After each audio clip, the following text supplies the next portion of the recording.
Edo, welcome to another edition of the No Choftes podcast. I'm your host, Stel. But before I introduce past tense. Before I introduce I can do it because I'm in England. I can fuck up as much as I want. Yes, before I introduce my guests, just like to say, we won the Super Cup yesterday. We won our 17th Super Cup. And the Goddess, who at the beginning of the season have already started running their mouths because they got Carl Lafferty at 33 years old because they signed some guy from AEK Athens, who the fuck he is. You guys are shit. Yeah? Face it, you're shit. But anyway, we're not here to talk about the Goddess because we made Souvlaki out of them. I've got the Gate 7 international guys with me. I've got Lambro, I've got Gosta, I've got Peter. Gentlemen, welcome to the No Choftes podcast. Anything goes, Gobelia. Anything goes. Stel, I've got the first thing I want to ask is, would you say that the losing team in the Super Cup, would you say that they are damn ass fuck those fucking chickens? Yes, I would, but they are chickens anyway. So yeah. It always feels good to be. I mean, I was watching. I was thinking, doesn't matter. It's just a Super Cup, man. It's like really a friendly. We've got a big game coming up next week. We had 8 players out. In fact, we only put 5 players on the subs bench because we had players out due to COVID or injury, or one of them, their registration hasn't gone through. So we had 5 players on the bench. 3 of them were teenagers. One of them has never even played for us as a goalkeeper. So I was like, what the fuck's going on? But hey, we still beat them on penalties and Fabi made 3 saves. But you can't have him now. Sorry, guys. Not going to happen. It's a damn shame. It really is. Damn shame. So come on, boys. Let's start from the top.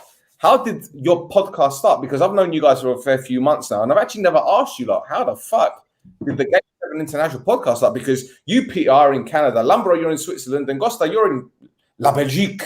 Yeah, I'm in Brussels, man. Yeah. So the story, I guess I can take it. Lambro and I went to university together in Maryland, and I'm actually from the States as well originally. Lambro is originally from Hawaii, and we met at school. We finished a few years ago, but when we were there, we met Adi, who is our 4th host, who's not here with us. But if, Adi, you'll see around on our podcast, and when Stel's been on, he's been on there as well. But anyway, Adi was like finishing his MBA, I want to say, his graduate degree when we were there. And we all met. Lambro and I were good friends from just the dorms. And we would go to I would go to the Greek Heritage Society parties and whatnot. I remember having my first beer in Adi's old apartment at like the tender-old age of 17 or 18, however old I was back in the day. And Lambro and Adi would talk about how shit Seba was for Olympiacos at the time. So we all got close. Lambro got me into Greek football, to Olympiacos, and I started to become a fan around then. The 3 of us have kept in close contact. Lambro and I are both now doing our graduate degrees off in places. But last summer, we were bored and had the idea of doing this. So the 3 of us, Costa was not a part of it yet, but would become shortly after. But the 3 of us had this idea, fuck it, let's just chat a little bit about Olympiacos. Let's just chat about the season, see where it goes. And, it's fun to talk talk the shit with your friends, right? So, we had a good time. And hold on a second. Let me just pause you for a second. Yeah, you said that you started talking to the Greek boys and they took you to a party. Is that correct? Yeah. So Lambro and I were friends. Okay, what's her name? No. Thank you, Stel. Not yet. We can talk about that other times. But I was still an innocent young man. I wasn't blinded by the touch of a woman yet. I swear, Lambro can confirm this. It took a couple of years. There is. I was a different story at those parties as well. Peter can attest. But yes, Peter was not there yet. Yeah, Lambro. Oh my days, this man. He was a bit too public sometimes. Let's just say that. I'll leave it at that. We'll leave it at that. We'll just keep it at Seba. All right. So where can I unpause you now? Because you were saying something else, weren't you? Before I cut you off.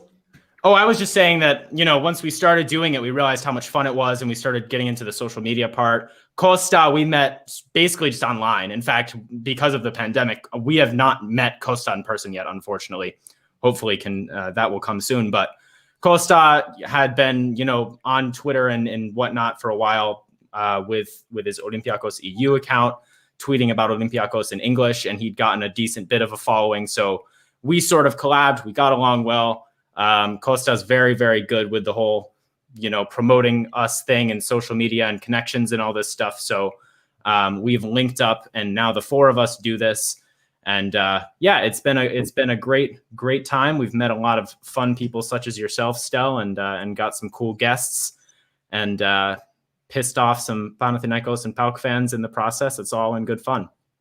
Well, this is it. I remember when I first appeared on your podcast, and we were talking about PAOK, and there was a bit of vitriol sent your way by a couple of accounts, if I remember correctly. But you, as you said, you started to get guests. And it seems that you've kind of finessed your style a bit much better than what it was before. Obviously, when you start doing a podcast, you're not really thinking about who's listening. You don't know who's listening. You don't know who's watching. You will only know given by the feedback that you receive. But then you start finding out that there are people from the club listening, or people that support the same club as you from different parts of the world. And you're like, shit, what the fuck is going on? Then you're getting guests. And you have to tone it down, because you don't want to piss anyone off, and you don't want to, upset your future guests or hinder any opportunities you have to work with the club that you support. And we're in that boat at the moment. But at the same time, when you start something, you got to keep it going as organic as possible, because you don't want to lose that core, do you?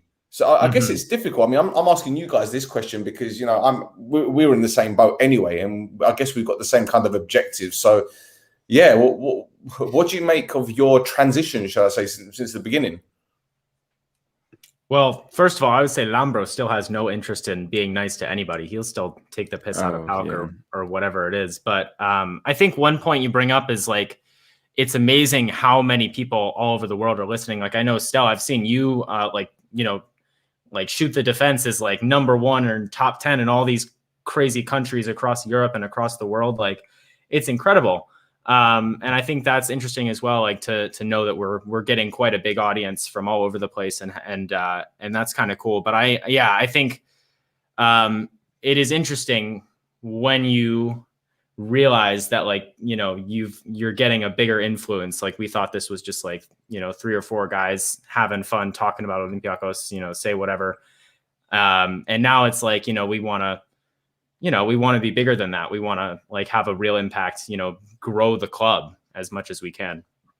And Costa, you, as Peter said before, you had your own, in fact you still do have your own Twitter account, and you've merged with these guys. How's it been for you? Because obviously, again, I'm in a similar boat as you, because I don't know Roy. I've never met him before face to face. So I'm doing this podcast through him talking to me on Instagram. It's weird how social media can bring people together like that, Yeah, no, to be honest, I started the Olympiacos EU account last August. I was away with my wife. We'd left the kids with the grandparents in Hainan. We went out to a little village, and I basically wanted to kind of create a separation between my personal account, like my Con Level Yanis account. So all right, I'm going to make that my professional account, and I'm going to shoot the shit, like making new account, Olympiacos EU, whatever. Just for fun. I mean, I'm practically reading the newspaper, reading the newspapers, like Olympiacos in my life, almost, really. So I started that account just, for fun. And I think the guys basically started the Gate 7 INTL account around the same time as me.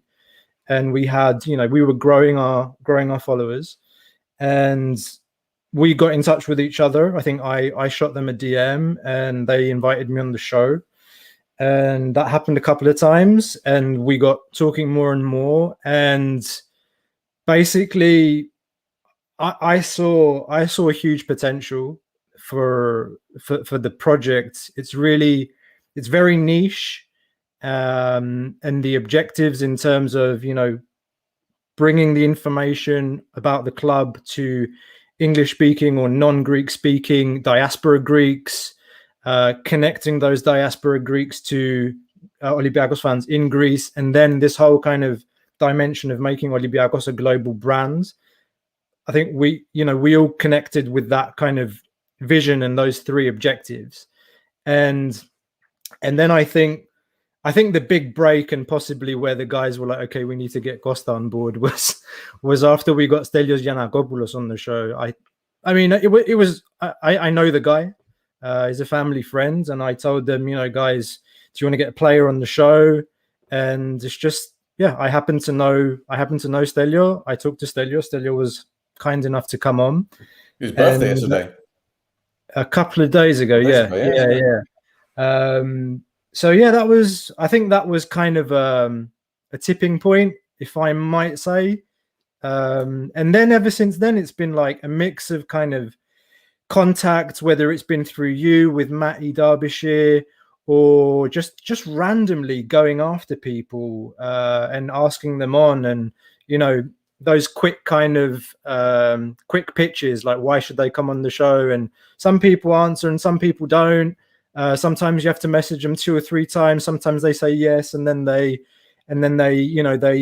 ghost you. You've got to be persistent, and mate, it's fun, and like we all really enjoy it. It's a bit fucked up that we've never all met with each other, but like, I don't know, there's kind of a beauty in that as well. And for all of us, definitely, this project, it's really helped in terms of keeping us sane and doing something we love, and where we want to make this a big thing.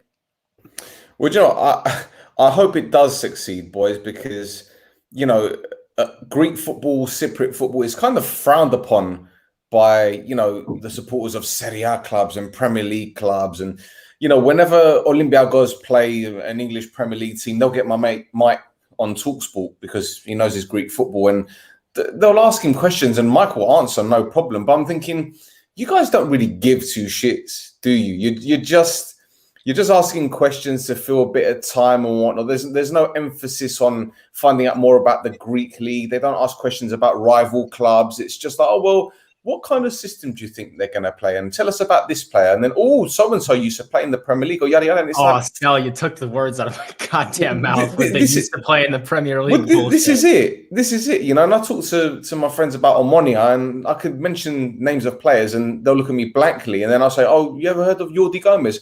Oh, yeah, he played for Wigan. He won the FA Cup. Right. Okay, so you remember that. And then I have to list players who've played in leagues that they know of. Otherwise it flies out of their heads. But then if I mention a lot of the younger players, they're just like, But to be fair, there are people on social media that love to hear about wonder kids, And on one, we're lucky we've got a few of those. So I'll talk about them. But going back to you guys, the question I need to ask you, especially Lambro, because Lambro, I'm sure you've had the brunt of this as well. Rival supporters, right? Have they been giving you guys some stick? And the reason why I ask is because I've had a lot of stick from rival supporters. Apoel fans, Anorthodox fans, I've had death threats. Roy has had a few people having a go at him on TikTok. Like, Roy uses TikTok, for fuck's sake, what's going on? But yeah, what kind of abuse have you guys received from Panathinaikos or PAOK or AEK or other club down Panionios, even though they're 2nd division, 3rd division, whatever? Honestly, the abuse isn't bad from our side. I think that's weak. It is. It's not enough. It's not. Careful what you ask for there, Lambro. But no, for sure. I don't want too many death threats. But like, there's this. I just don't think that Greek football fans have a strong presence on Twitter as well. English-speaking Greek football fans. There's like a select community of like 15 to 20 people who are very active. And then it's mostly we're dealing with Greek supporters in Greece on Twitter a lot of times. And like, will a PAOK fan like weasel his way in sometimes? The funniest thing was when we lost to Panathinaikos in February before our PSV game. And literally like 3 or 4 like Panathinaikos accounts were like, blah, blah, blah. You said Panathinaikos was a weak and small team, like on a podcast 2 weeks ago. Are we so small now? ? It was like, what the hell? Like, I didn't even remember saying that. And it was more just like, what, these people came out of the woodwork. And it's the same thing with PAOK as well. They come out a bit out of the woodwork, I think.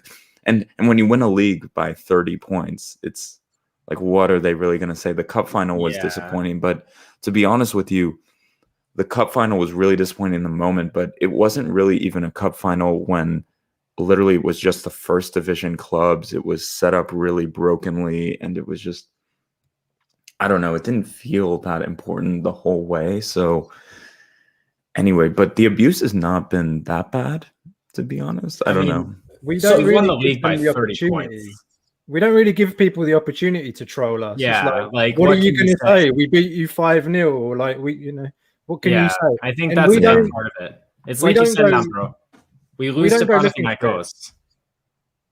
We lose to Panathinaikos, and then, oh, look, this account that hasn't tweeted since 2015. Oh, hello. I didn't see you there. Like, just waiting underground for Panathinaikos to beat us. The thing is, we also don't go looking for it proactively. We don't. I mean, we might rub it in a little bit on the podcast, but we won't. Twitter, on socials, we don't.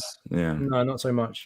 We're not meme experts like you are, Stel. Yeah. And also, this is the big thing that I really love about this project, and what I'm really excited about Olympiacos. And some people, like, there's people who follow leagues outside the big leagues who are noticing this.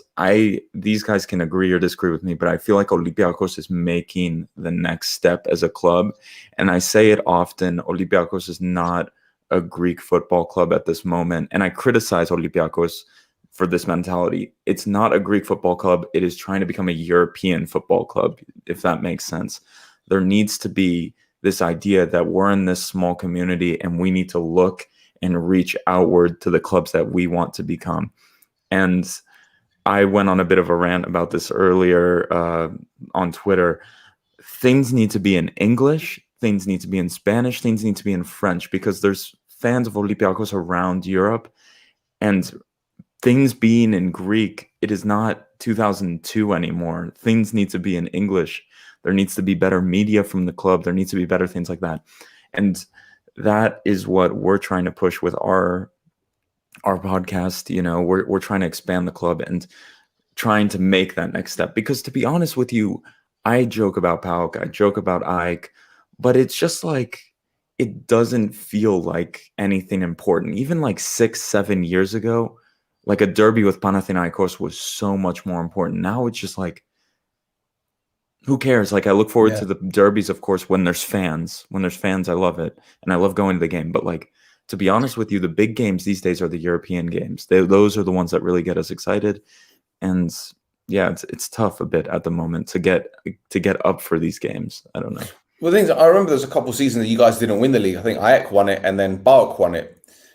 And that's when Marinakis turned into the Tasmanian devil, where you just started sacking players left, right, and centre, and just getting rid of players and bringing players in and whatnot. And you've just, climbed back to the top of the mountain again, and you've been dominant since. And it's almost as if you're literally the only team in the league that's competing for the title. Now, is that because of the financial muscle that you guys have, or is there a lot to do with Marinakis' influence? Because look, I'm in England. I sometimes hear stories from time to time. I sometimes speak to Greek journalists. I've heard about phone calls with phones registered in Pakistan and China, and court cases that go on forever.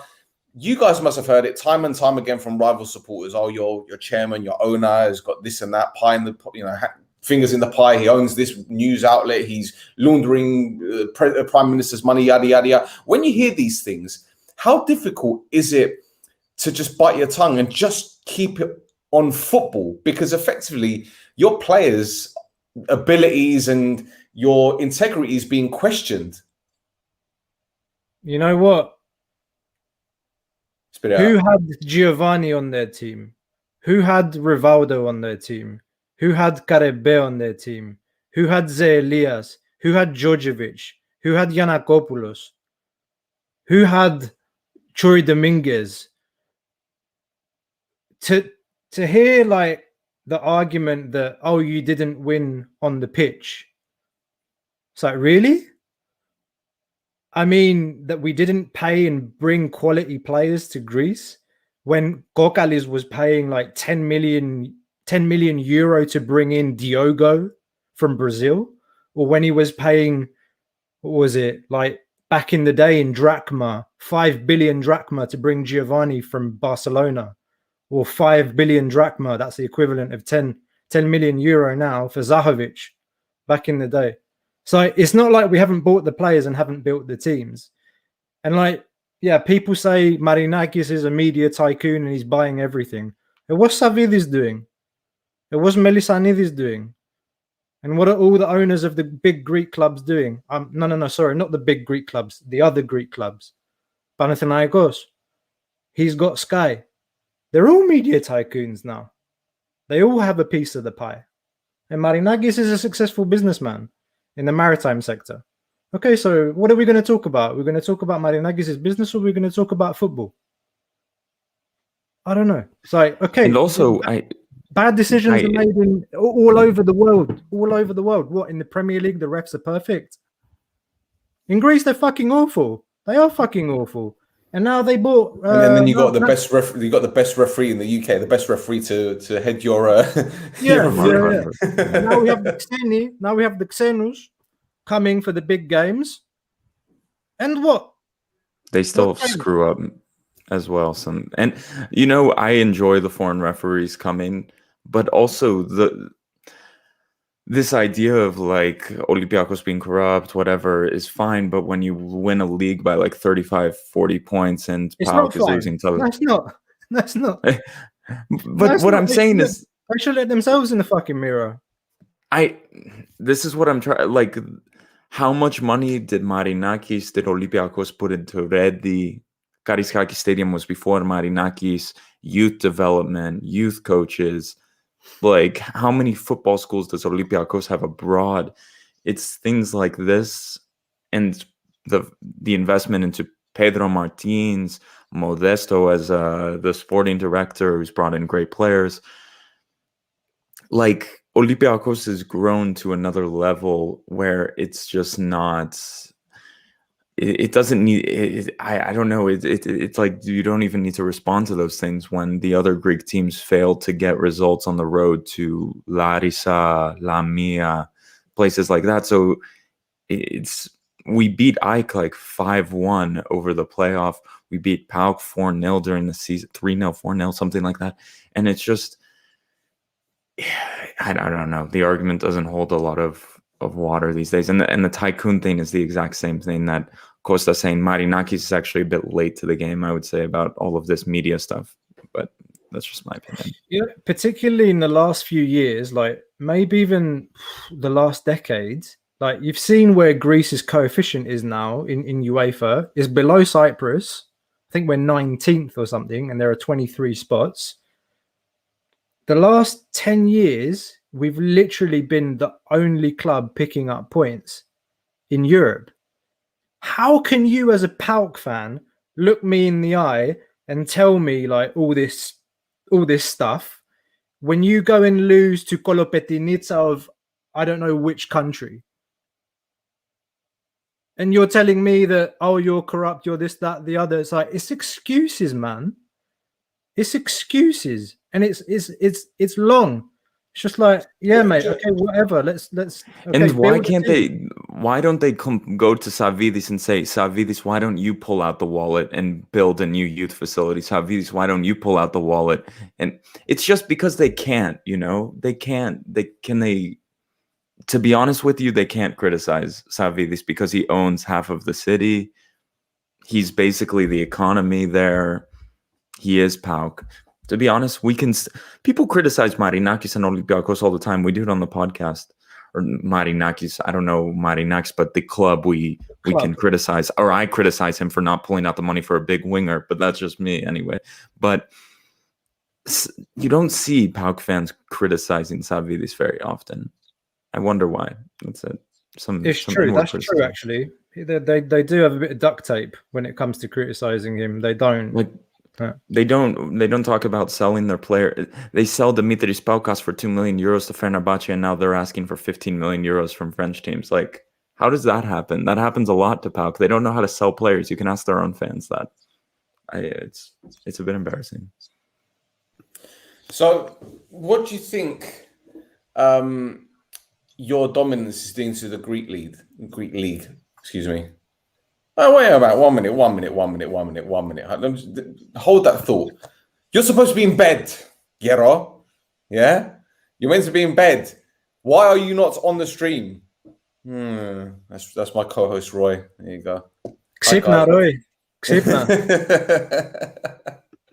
No, but in terms of your dominance, what do you think it's doing to the Greek league in itself? Do you think it's giving clubs more motivation to improve their infrastructure? Because as you mentioned, you guys have got soccer schools all over the world, etc., etc. You know, when I was younger, I remember Panathinaikos being a fantastic team with Vazecha and the Polish goalkeeper Vanjik and Borelli when they got to the Champions League semi-final against, I think it was Ajax, wasn't it, when Vazecha scored the winner. And that's as far as I can go with Panathinaikos, really. They had Saravakos at one point as well, didn't they? Scoring goals left, right, and centre. But that was like early 90s. That shows how old I am, right? You're nodding, Gossa, because you're just as old as me, mate. Sorry. But but what do you think, as I said before, your dominance, should it motivate clubs to kind of follow your lead? Because it's a massive country. And we've seen so many fantastic players, not just at Olympiacos, but come from PAOK, AEK, transferring from there to Serie A, to Bundesliga. For me, as an outsider looking in, thinking, well, as I said, you can talk about the financial crisis in Greece all you want, but clubs still have money. They still get into the UEFA Cup or the Europa League. PAOK did. They beat Benfica in the Champions League playoffs as well, didn't they? So it's not as if teams that haven't got a pot to piss in. So obviously it's mismanagement, no? I think it's exactly that, and I think that there's no foundations in Greek football. They don't know how to run a football club. I think Olympiacos has really elevated its level the last couple of years in terms of academy, bringing academy players up into the first team, selling them on at huge profits, making margins. PAOK, they start to do that a little bit better. They start to integrate more of their academy players into the first team. But I mean, the gap right now is like watching a Premier League team playing. I mean, we could play in the Premier League. The pace of the team and the level and the talent that we have is just so beyond Greece on every level right now that it's unfair. And there's that expectation of Olympiacos every weekend to win, no matter what. And now that's completely exacerbated, but it's completely justified because the level is just the difference in level is ridiculous. Saying that, AEK and PAOK and Panathinaikos, they all bought good coaches this season. Jovanovic went to Panathinaikos. He's a guy that was coaching Iraklis some years ago. Jovanovic he was the Aboel coach, yeah? We don't talk about him. Okay. Anyway, fuck him. He's gone to Panathinaikos anyway. AEK got Milojevic. He was at Panionios. He works a lot with young Greek players. He speaks Greek, Serbian, coached Red Star, did really well with them in the Champions League, got them through qualification phases to the group stages every year. And PAOK brought back Lucescu, who we love to hate, and Lucescu won the league with them. So let's see. Every year we kind of look at guys jump in, but every year we look at the transfer market and who our opponents are picking up, and we're like, oh, he looks a decent player. Maybe they're onto something. But then the last 2 seasons have been a joke. You mentioned it already. Marinakis cleaned up shop after we didn't win the league 2 seasons on a trot, and he said, 24 players. Bye-bye. We're going to play with the youth team the last few games. Literally 24 players. Bye-bye. And he bought 26. And he said to Pedro Martin... Wasn't Miralas one of the 24? Miralas one of those 24? Yeah. I mean, it didn't work out the second time. But, he gave the keys to Martins and said, here you go. Build a team. And my God, it's the first time I remember in my lifetime we've had a coach for more than 3 seasons. And that again goes to my point. It's just we're operating on a different level. We're on a different level from everybody else. And it's the thing is, what Costa said is there's no project maybe outside of PAOK. Maybe PAOK has a bit of a project mentality, like because they're now incorporating youth kids. But with Panathinaikos, with Ike, it's just Aris, is one of the few teams that seems to be building a project, which is weird to say, but Aris have stuck with the same coach. They're slow. They make smart moves in the transfer market. But with Panathinaikos, it is literally like a new sporting director every year. It's a new coach every year. And it's like, here we go. Like, we're going to build again. And then 2 months in, it doesn't work. And it's a disaster season. We have a few coaches. The same thing with Ike. Like, who did they even start the season with? I don't even remember last season. It wasn't Carrera. It was Carrera, the Italian, and he failed. He didn't even fail that bad, but they just fired him because the football wasn't good enough for Ike. And then they bring Jimenez in, disaster, Dropi, whatever. The problem is they have these standards for the managers and they fire him, and the next guy they bring in does the same exact shit. It's like, what's the point? Why have you? And then they don't invest too, and they're just like, we're gonna bring in Sergio Arujo for like the 14th time, guys. Like, and surprise, it's not gonna work. We're gonna bring Varañez in for the 30th time, guys. What do you think about that? Doesn't work well. And I saw a comment. It's just like, Ike as a football club has no future lens. It's just like, we want to bring back an old player because he was a BAM the season we won the title like 4 years ago. It's like, it's not how you run a football club, and it's just a disaster. They go cheap on everything, and the results kind of show for it. You want to know something interesting that I didn't mention earlier is that last year it was pointed out by, I think, a tweet by Kostas Katsouranis. He said, he pointed to a figure, right? The figure was basically the amount of foreign players in the Greek league. It was like something like over 70% or close of a range between 60 to 70% of the players playing in the Greek league were foreigners. And you would think that during an economic downturn, okay, even if we're, starting to do better the last couple of years, that would allow or even force playing time for young Greek players coming from the academy. In some clubs it did, but even in clubs like Asteras Tripolis, or I think they're the best example of producing talent at that level, there are so many foreigners in Greece. They just don't trust, for some reason, the Greek players to play. Olympiacos is another animal because you're thrown into expectation and pressure and all of this. But really, like, that was really disappointing. Like that figure that was pointed out. But the thing is, Goss, sorry to cut you, mate, but when you look at the Ethniki that won the Euros in 2004, okay, obviously we may never see that replicate ever again. Never. But I'm pretty sure most of that squad weren't actually playing in Greece, were they? I think you're right, mate. Well, Nikopolidis was playing for Olympiacos. Yep. I think he was the only Olympiacos player in the starting 11. Seitaridis was he at Porto already? He no, might I think have he was joined just after. I think he must have joined after the, yeah. So he was at Panathinaikos, Fisas, Delas was at Roma, Kapsis was at Bordeaux, Zagorakis was I don't know if he was back at AEK, Basinas was in Mallorca. Oh no, Basinas was a free agent. Basinas didn't even have a club, I think, when we went to the Euro. And Karagounis was playing for Inter. And then Giannakopoulos was at Bolton. Nikolaidis was at Atletico. Vrizas was at Perugia. Charisteas, was he at Werder Bremen? Or was he still at Aris? I think he was still at Aris. Yeah, mate. No, a lot of them were not playing in the Greek league. But then you look at someone like Niniz, for example, who obviously was at your rival. And I remember when he broke through, and there was a lot of talk about him being the next best thing, because he was a phenomenal little talent. But what do you think went wrong with him? And do you think players like him are the reason why Greek clubs are reluctant to trust in youth? I mean, it's the classic. I think yes is maybe the short answer to your question, and maybe Costa would know better. But I think these, it depends on the player.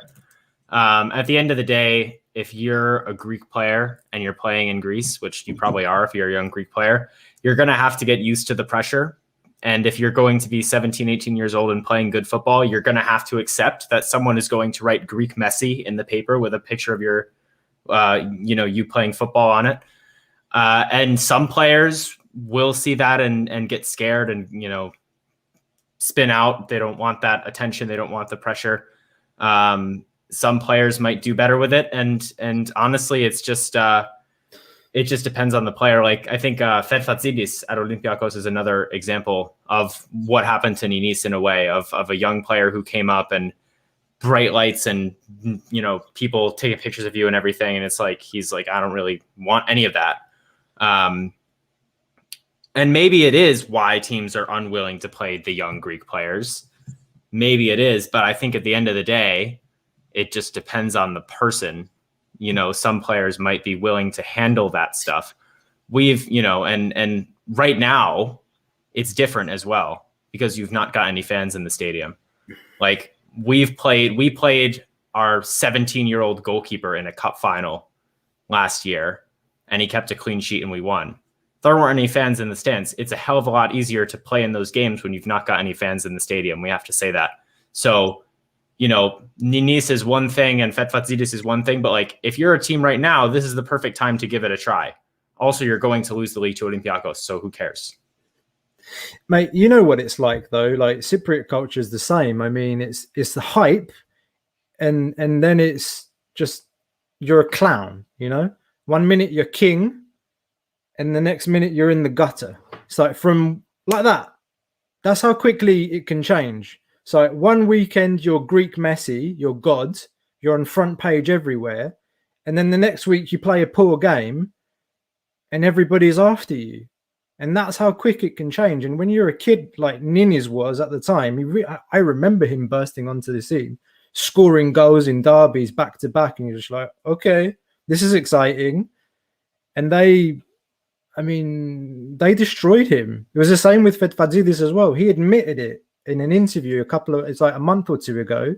He gave a big interview and he talked about this. And he's like, they asked him, what was it like dealing with all of that? Like, Greek Messi. And he said, you think that it doesn't get to you and that you're still on a level, like in your head, but of course it gets to you. Like it's in your conscious and you can't do anything about it. You're mentally dealing with that kind of thing.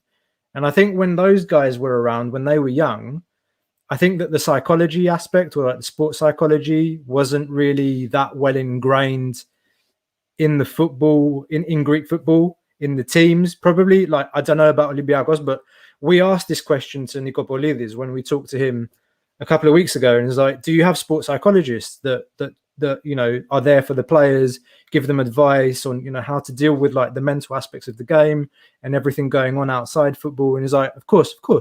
Like, we're on a European standard now. But I think back then that wasn't the case. The current crowd, I know I'm kind of segueing onto something completely different, which I didn't intend on talking about. It's just hit me. But when you look at the current Greek national team, and I know you guys mentioned it earlier, and Vanship has come in, he came in, was it 2019? I think he's in his second year now, isn't he?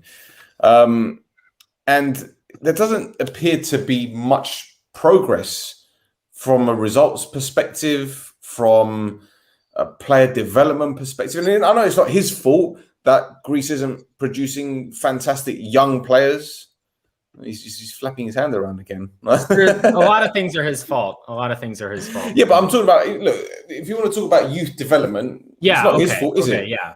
So if you're talking about, look, I'll use Cyprus as an example. We've got Johnny's 19, 18. We've got Loizo at 17 years old. Possibly Marcus Edwards, which is someone that we'll talk about in just a moment. We've got a lot of young players. Bittai is 25. We've got, who else have we got there? We've got Hector Gibriano that's at Leyton Orient. He's 20. What about that Juventus player? Gatsanos is 23. Sorry? That's what I was thinking about. He played for Juventus, didn't he? Castanos, he was on their squad. Yeah. Yeah. So he's 23 years old. So while we don't have these stellar names and we don't have players at massive clubs apart from Castanos already, that's obviously Juventus, so you mentioned, we're still bringing through these younger players. And I think in Cyprus, they finally understand that it's important to trust in youth. Everyone has a youth academy now, practically. And I think they know that there are clubs that are looking at super players. But then again, Greece, as I mentioned before, it's a much bigger country with a bigger pool of talent.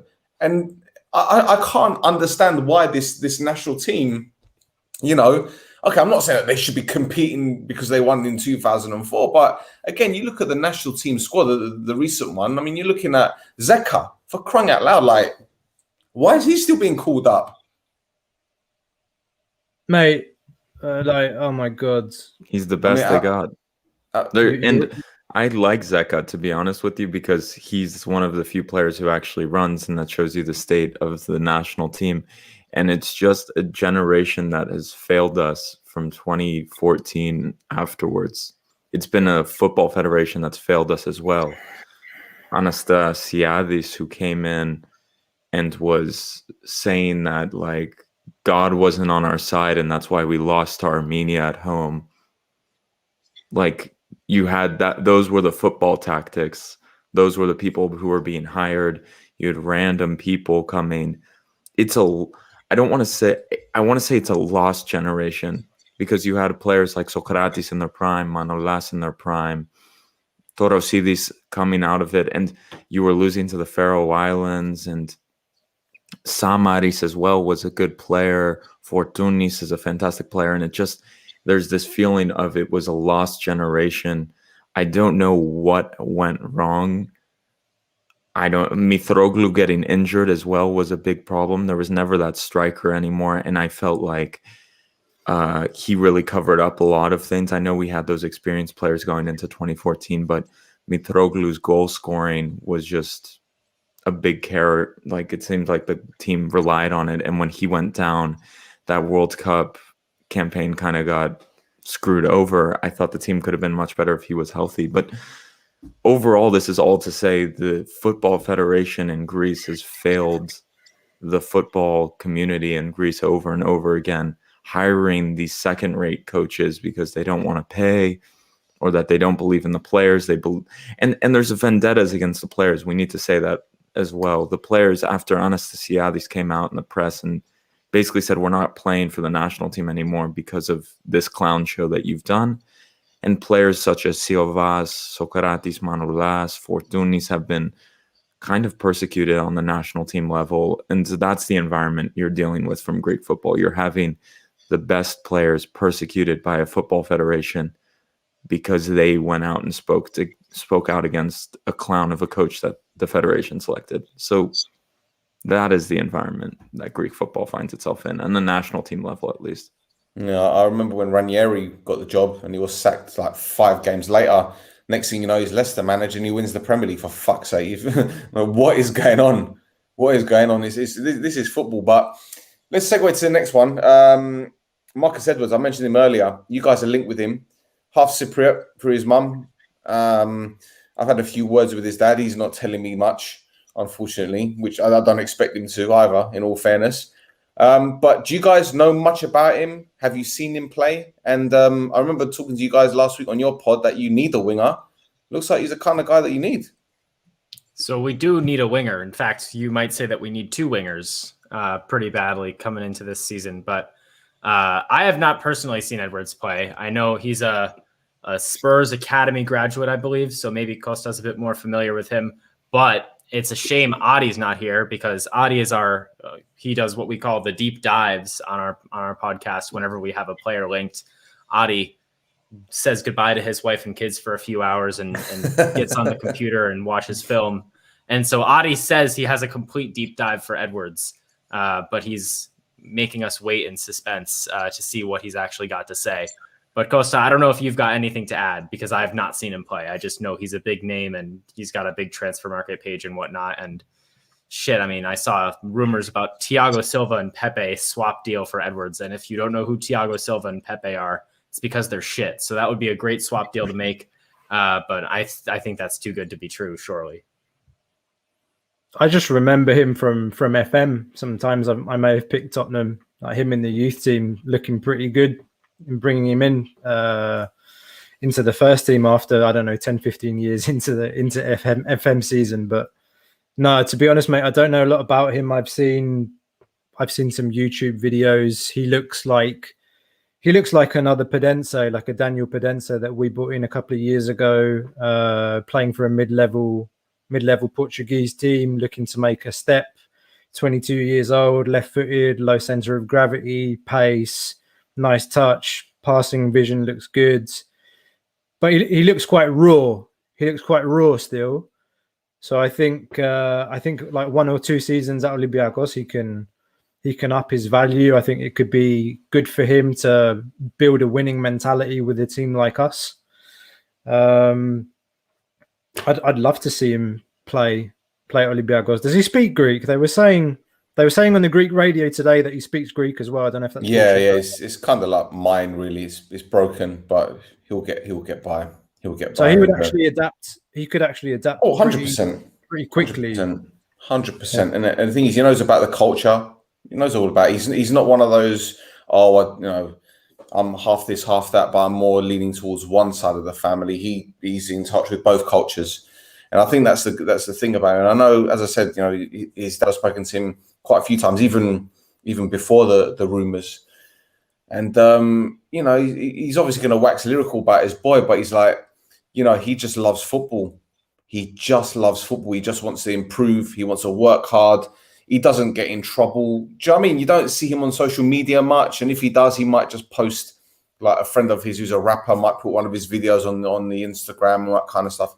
As I said, he never gets into trouble. So when there was all these rumors about him having problems at Spurs, the first argument was, well, Pochettino rated him so highly. Like, they called him Pochettino's Messi. Like, that's like the levels. And he went on loan to, I think, was it Ipswich, or was it Norwich, one of the two clubs, and he did pretty well. But then he went to Vitoria and he's kind of found his feet there. And I think because when you're playing in a league where you're able to express yourself and, they want players that are exciting. Granted, Premier League, they do want players that are exciting. But, if Jadon Sancho, for example, joins Man United, he's got to hit the ground running. Otherwise, he's fucked.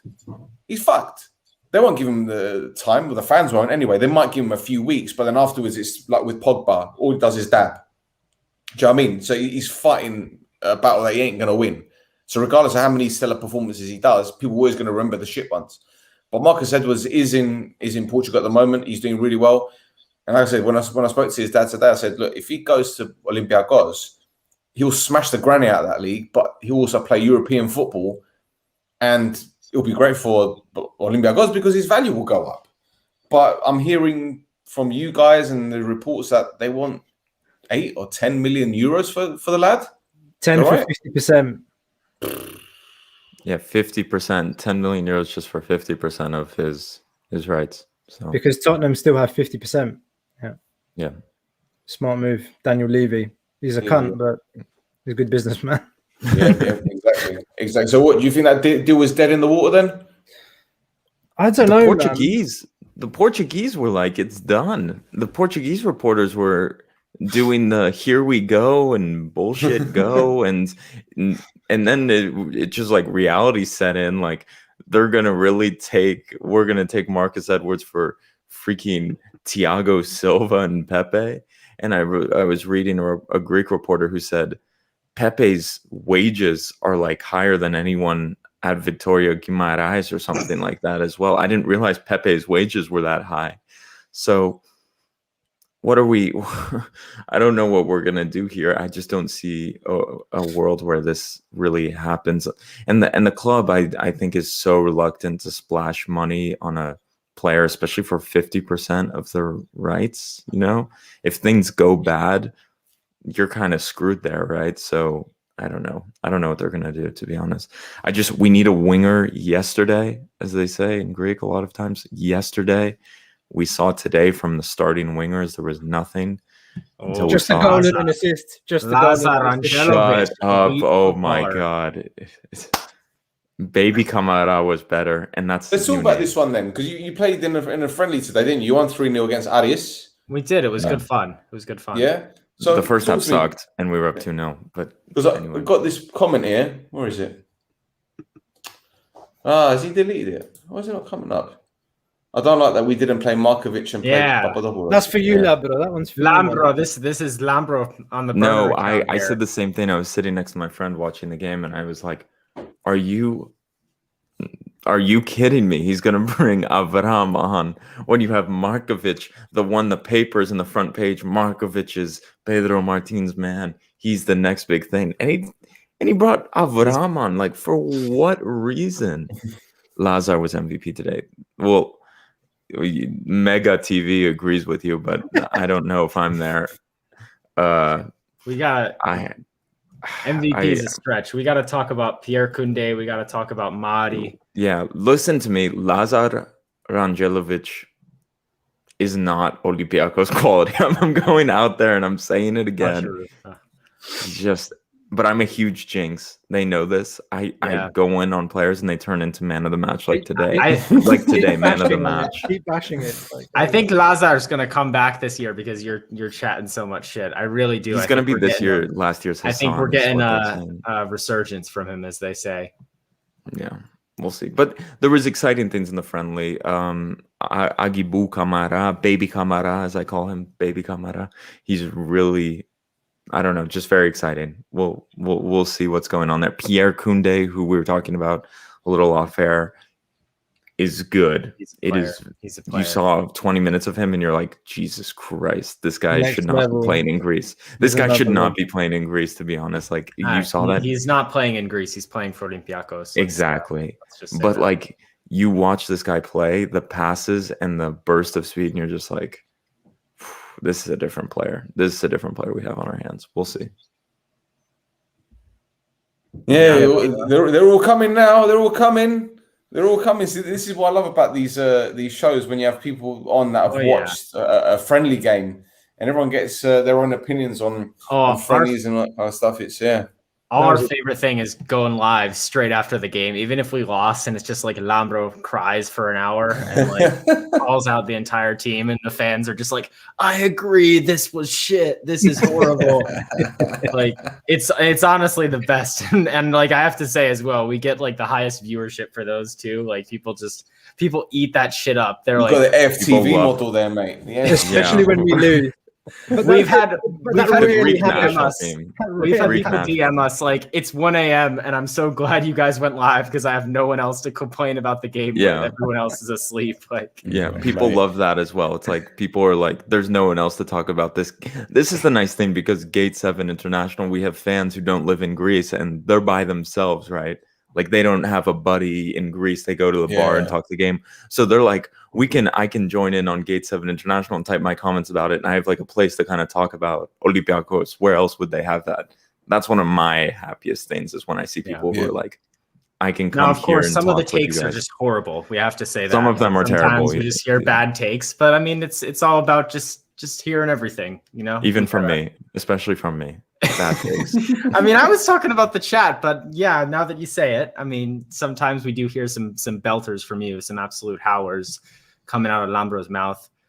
But yeah, no, it's all good fun. Even the friendlies today, I can talk for an hour about a friendly just because I miss watching Olympiacos play so much. Gregory, I love the guy. He cracks me up.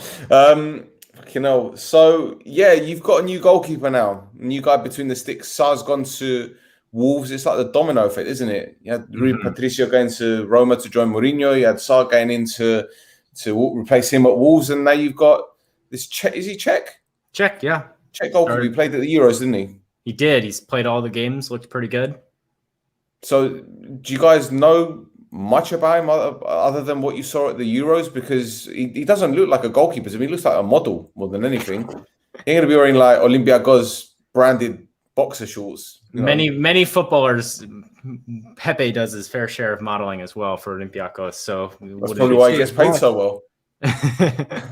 But no, I mean, Vaclik, I've not seen a lot of him. He was second string at Sevilla last year. Their Moroccan goalkeeper Bono came in and had a very good season. The year before that, he played a lot more. He was a big part of their Europa League championship run. He didn't play all the games, but he was a bigger part of the team. He's looking for a team where he can play every game, play in Europe, and get back to competing and be that number one. Because he's not going to do it at Sevilla because they have a very good goalkeeper. Will he replace Jose Sa? Will he be as good as Jose Sa? Probably not. Jose Sa is one of the best goalkeepers we've had recently. He's been incredible for a few years for us, and we're going to miss him dearly. But I think it's a good signing. Get him on a free transfer. His numbers from what we've seen are pretty good. He looked good in the Euros, which obviously you don't want to just judge straight off the Euros, but it's always a good indicator when someone plays well in the Euros. We'll see. It could turn out horrible, but I think it's a good signing. Costa, what do you reckon? I think it's good business. We sold a keeper for €8 million, and we got a good one for free. One that actually Equipe, so the French Sports Daily, the biggest one, Equipe, they put him as the best keeper of the tournament. Now, I think that's a bit questionable, having seen Donnarumma, Schmeichel, but I think that says a lot. I mean, he did look very good. Overall, I'm happy if he can keep fit. He's 32 years of age. I think, maybe Jolagis can learn a lot from him. Let's see. You never know with transfers; it can go either way. Absolutely. And Lambro, talk to me about your centre forward. You bought this. Is he Brazilian? What's his name? Tiquinho, Brazilian Portuguese or something like that. Came in, picked injury. I know you got El Arabi. He's like 34 years old, and you got what's the other guy? Hassan, the Egyptian. Yeah, we call him Kavlarabi. We do indeed. Fair enough. So in terms of your striker options, is this Tiquinho the real deal? Is he going to get you 15, 20 a season? Not at the moment with his broken shoulder. It's going to be 2 months until he's back. And also the big problem was he needed this preseason badly because he just came off a season of playing not much in China, left the team in January or February. Like a lot of these Chinese teams, I think they just ran out of money, stopped paying him. He just picked up his bags, left, signed him on a free. He did not look super mobile in the first friendly, second friendly, just destroyed his shoulder, broke it, out for 2 months, needed surgery, went under the knife. So the biggest thing is he has just lost this preseason where he was needed. The big talk was Tiquinho needs time to get fit, everyone. He was playing in China, and it kind of showed. These guys can say more. I watched a bit of the friendly, but now we're looking down the barrel of Tiquinho's coming back from a broken shoulder, didn't get preseason to get ready with the teammates, didn't have a preseason to get fit. What the hell is he going to look like when Champions League or Europa League campaign starts in September? I have no idea. We're just going to have to see. I mean, one thing as well is, Stel, you did mention we've got Hassan, the Egyptian.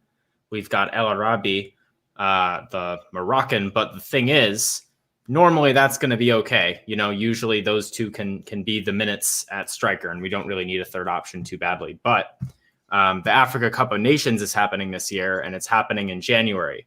And, obviously we're not getting a break. So for however long those teams are both in it, we're going to be without both of them. So the idea was Tiquinho comes in, give him some time to get ready, get fit. January, he's good to go to play those minutes and score those goals for a little bit. Plus, come in and play whenever else. But now the deal is he'll probably be ready to get back in the team by then. But as Lambro said, he needs to get running. He needs to get minutes under his feet before he can actually play 90 minutes of football consistently for this club. Like obviously it's the classic thing where all you have to go off is like the little pictures of him walking around the stadium and like looking at the trophy cases and stuff. And you're like, is that a beer belly, or is it just like the way the shirt kind of folds with the wind? Not sure if he's actually fat or not. And then we see him running on the pitch, and it's like, all right, this guy definitely hasn't like done very much running in a while. Like, it's going to take a few games. and we were finally starting to see it in the friendlies. And he, as Lambro said, basically ruined his shoulder, sort of like, I forget exactly what the play was, but he was like in the penalty box and he sort of dove and landed on it. And it was just a tough injury and very, very sad to see in a friendly. So we're going to be without him. I think surgery is required for it. So it's going to be a few months, but we're going to need him in January, whether it's fat Tiquinho or, half injured shoulder Tiquinho, whatever type of Tiquinho we're going to get, unless we can sign someone else. We probably need Tiquinho in some way, shape or form for January. Okay, so Kamara signed till 2025. You've got a whole heap of African players, actually, from Guinea, We really from do. Senegal. Yeah, we do. Cameroon. You signed one fella from Cameroon. Koundé. How do you think that's going to harm you guys then? Because if you've got 7 or 8 squad players on international, I mean, we've only got one. We've only got Shehu going, I think, to Nigeria. But Ernest is still going to be injured, I assume, right? He still wears ACL. But hopefully he'll be back in November. But I don't want him to rush back, and he doesn't want to rush back. And he probably won't go to Nah. No, it's going to be tough, Stel. You hit it right on the head. Madi Camara, of course, we don't know if he'll be Olympiacos player at this point. He might go this summer, and then it's not our problem whether he goes and plays in AFCON or not. But yeah, I mean, 2 of our center backs as of right now, Ousseynou Ba and Pape-Abou Cissé, are Senegalese and usually play with the national team. Don't know if Cissé will be an Olympiacos player. It's to be determined. He had a very nice season on loan in France with Saint-Etienne, and that has driven his value up quite a bit. We've got El Arabi and Hassan, as I said, and then we've got a couple young Guinean players that we bought this summer. I don't know if they'll be participating in the tournaments because they're still pretty young and they've probably not broken into the first team yet. But yeah, we're going to take a pretty big dent once that whole Africa Cup of Nations starts. Hopefully by then we're 10 points up in the league, and I don't think it will. What's the word? I don't think it'll mess up with the European games if I have the schedule properly.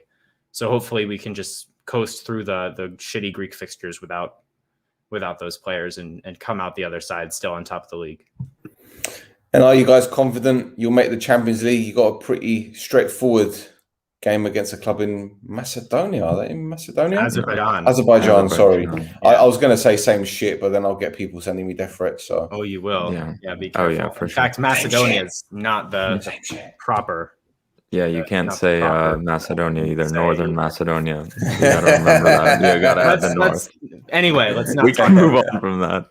But yeah, I'm a bit nervous to be honest. You're going to Baku. You're going to Baku. We're going to Baku. Yeah, I'm a bit nervous though. I'm not mainly nervous just because rounds. It's a few rounds. It's a few rounds. We don't have our winger yet. Even today, we saw some moments where there was just no creation in the team. Our best creative midfielder, Kostas Fortounis, has done his ACL again. He won't be playing at all really this season. So, there's a bit of worry that some upstart team will come in and nick a goal and we won't be able to create anything and we'll lose 1-0. And I don't know. It's just a lot to get through to get to the Champions League. Last year we had it a bit easier. But I mean, as it always is with these damn qualifying rounds, you do have to win a few in a row, and that's never easy, especially because we don't have all the transfers we need yet. The only dream is you see what's behind Costa. 85% of the fans will be back in Karaiskaki this time next week against, what is their name again? Anyway, I don't know their. I just know they're something not from North Macedonia. Yes, there you go. Lambro is like Hall of Fame bad at pronouncing. Bad at names. Anyway, like really bad. Nevsky. Anyway, Nevsky. Anyway, we're gonna have fans back. I'm so excited to hear just people singing songs because I like to sing along as we play because it just makes me feel like I'm there.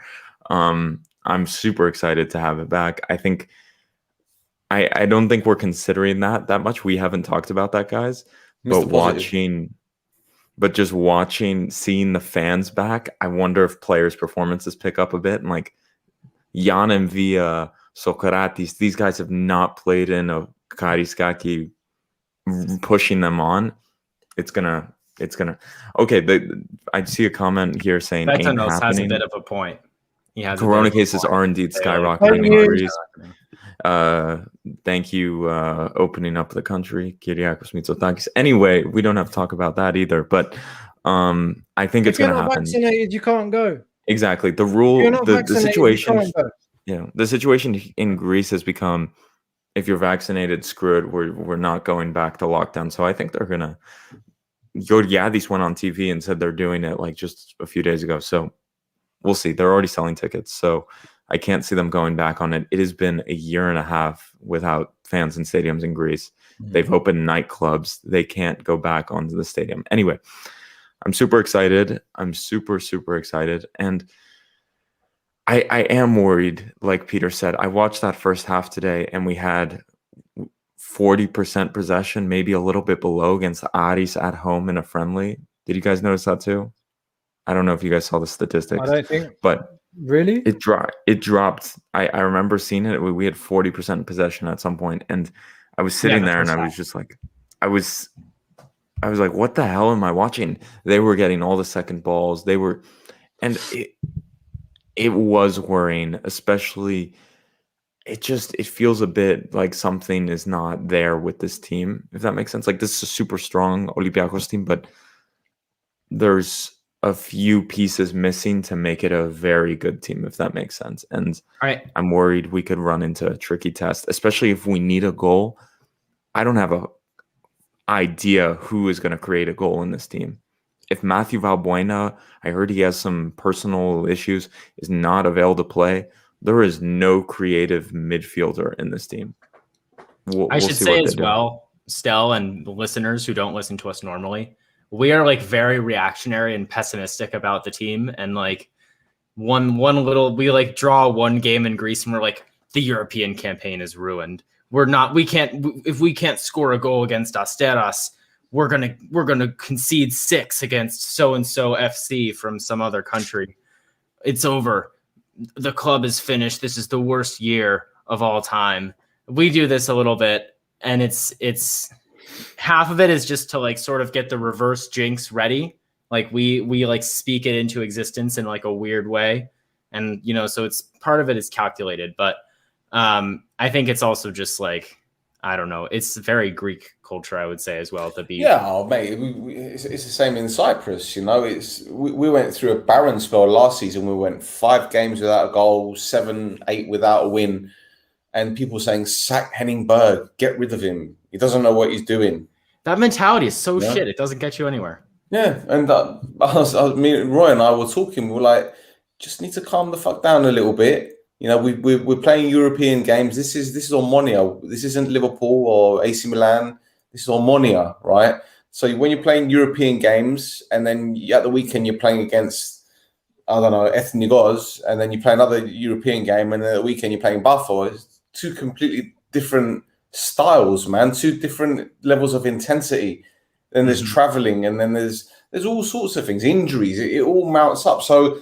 And then lo and behold, it clicked into place, and we went 20, 21 games unbeaten, whether it was, and ended up winning the league. But, it's this mentality where it's like, if you're not doing well, if you're not getting wins straight away, then you're fucked.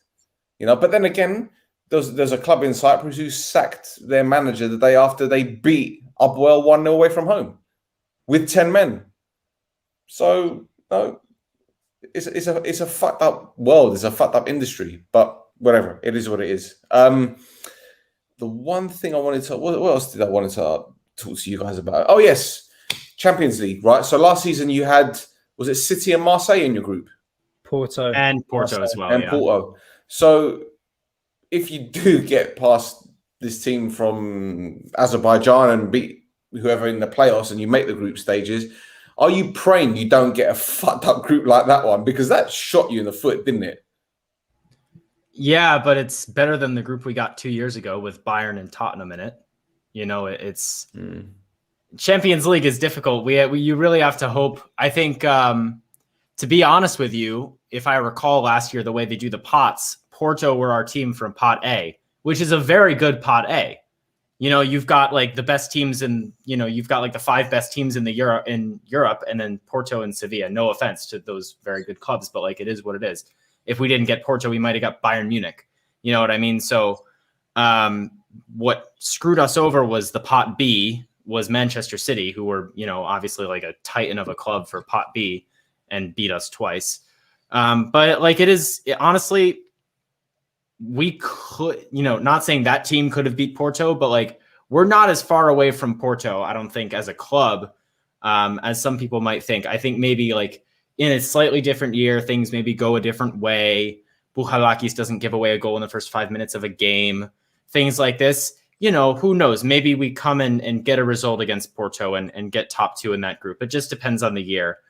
That being said, I would appreciate not getting Manchester City in the group. But honestly, I think if we want to make it to the last 16, we're going to have to accept that we will need to be able to place ahead of those teams. Like it's, I don't really like to make excuses about the group too much. It's Champions League. You're going to have to face against good teams. That's kind of the way I see it.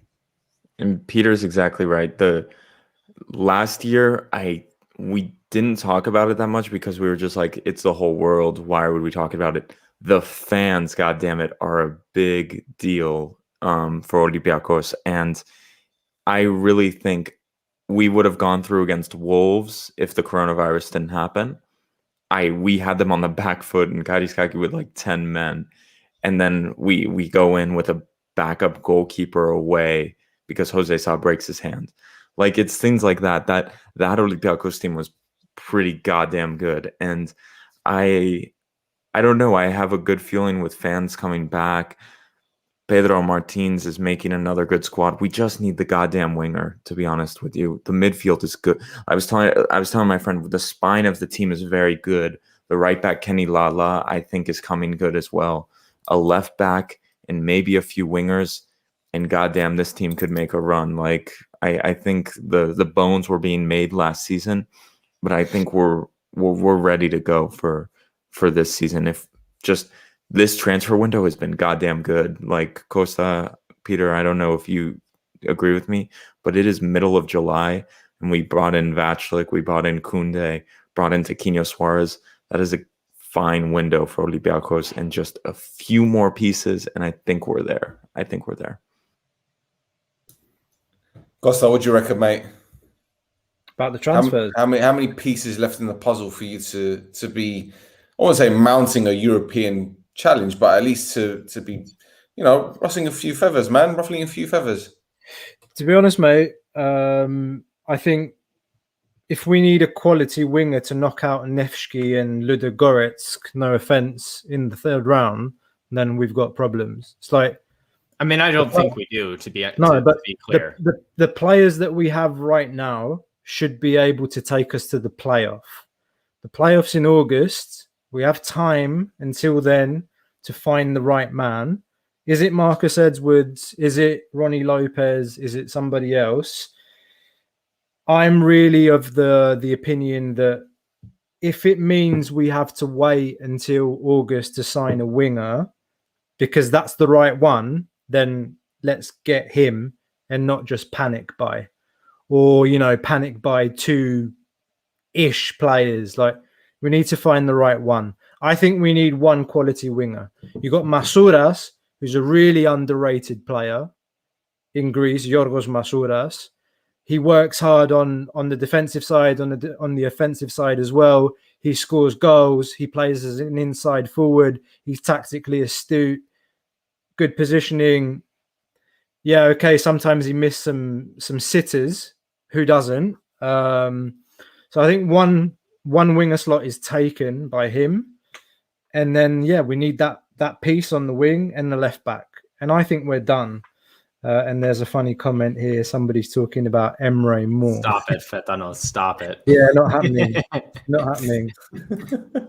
That was a fucking calamity. That's what I'm talking about, panic buy. So, we lost Pedence. Let's bring in Emre Moore. It's just like absolutely tragic.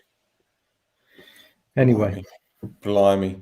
Well, gentlemen, we've been going for almost an hour and 15 minutes. Thank you so much for your time. It's been absolutely brilliant having you guys on, and hopefully we could do this again sometime, man. Sure. Someone says here we'll see you in the playoffs, and we'll I have a weird feeling. I have a weird feeling we find our way with Omonia again. I don't know if I said that when you came onto our show, but I just have a weird feeling about it still. I don't know, It's man. going to be an uncomfortable week in our Bro, WhatsApp group. Would it be in the playoffs? It would be in the playoffs, wouldn't We'll be in it? the playoffs, yeah, because we've got Dinamo Zagreb and got to get past them first, man. Tricky team. Well, they're a very good team. Yeah. They're a very good Yeah. team. Yeah. Well, It's a I tough guess. draw for you guys. Yeah, but the thing is, I guess it's the same what I said with Red Star Belgrade last season. They're going to be coming to Cyprus and it's going to be like 35 degrees, you know, at 9 o'clock at night or 30 degrees. And if it goes to extra time, we'll beat them because they'll start cramping up. They'll start getting tired. They won't have as many drinks breaks as they'd like. And then that's all that matters. But, you know, we need to come back from Croatia with a good result. Okay, 1-0 defeat, I'll take. But they're a good team. They're a good team. I guess the only saving grace for us is that we've had more practice games. We've had the competitive game against Anorthosis, but they had 2 Champions League games. So, yeah, whatever. Let's see, man. Let's see. I mean, it's been a great journey as an Omonia fan, man, because, you know, where the club was 5-6 years ago, from a financial perspective, it was a mess. It was an utter mess. But now we've got stability, and that's the main thing. And I guess that's how you're building it. As you guys are a perfect example. Once you get that stability, and you've got a manager there, and he's got a backroom staff, and a president that trusts him, and a technical director, etc., you can't go wrong. And I think in Cyprus now, a lot of clubs are moving towards that direction. But then a lot of the big ones, like Apollon, for example, who fought us to the penultimate game of the season, they just ripped everything up and started from scratch. You know, and you're thinking, how the fuck are you going to get any consistency or be in with a shout of winning a title if you're sacking your manager, you're getting rid of 10 players, you're bringing in 10 players, you're bringing a new sporting director? Well, still, there's a certain club in Cyprus that had, 4-5 managers last year and finished in the relegation group of the league. Yeah. That's another club that. Yeah, but they've brought in 3 players from the club that finished 5th. I don't know. I also have a weird Omonia question. I remember this really skinny kid from Basel playing for you. How did that work out for him? Like, 'cause I remember he had a few flashy moments. Yeah, and I was like, oh, this kid has something. But then, like, he was getting manhandled by Ruben Semedo at certain points. But, like, I remember seeing, I was like, oh, this kid could be interesting if he has a bigger striker maybe next to him. But yeah, anyway, Galicene wasn't. He was all right. And I think he was unlucky because he was at Juventus in the Primavera, and then he went to Basel, and then he joined us straight after signing for Basel. So he joined Basel, and he joined us on loan straight after. And I had high hopes for him. He looked very good. Good in the air, strong, pretty quick.